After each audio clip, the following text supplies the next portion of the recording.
I want to quickly show you how to make stereo channels, because that's something on this console that's a little strange. So here's the deal. We've got all our inputs patched, and we've learned how to label, but we don't know how to do stereo and turn channels off. So it's a little strange, but there's some tools over here called multi-select. Let's find the overheads, okay, in our mix. Cool. Maybe I want to pan these wide, right? So I hit the pan button, I pan them wide. So I've got overheads. I would like to put that on a single fader so I don't have to do double EQs, double compression, double blah, blah, blah. So here's how it works. Let's see if I can get this right.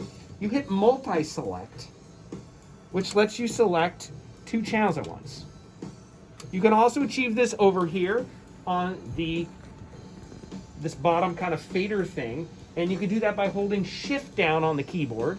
Just like any old Mac holds shift down, or anything Pro Tools, right? I'm selecting multiple channels. This button over here, multi-select, is the shift button. It's the same thing.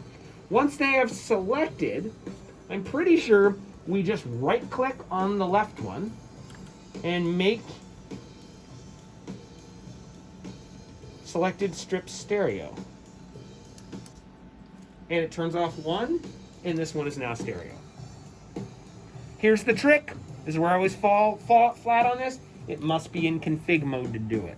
If you're not in config mode, it won't work because it drops out the sound when you do it. Love it or hate it, that's the way it is.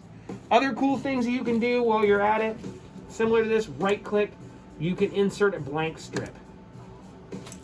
So you can put a blank hole in your faders if you want one.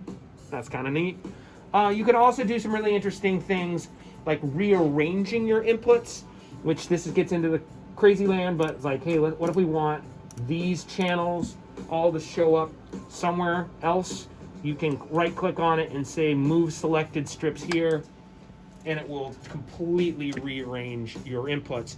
Your patch bay essentially, I think, has been completely messed up in that process.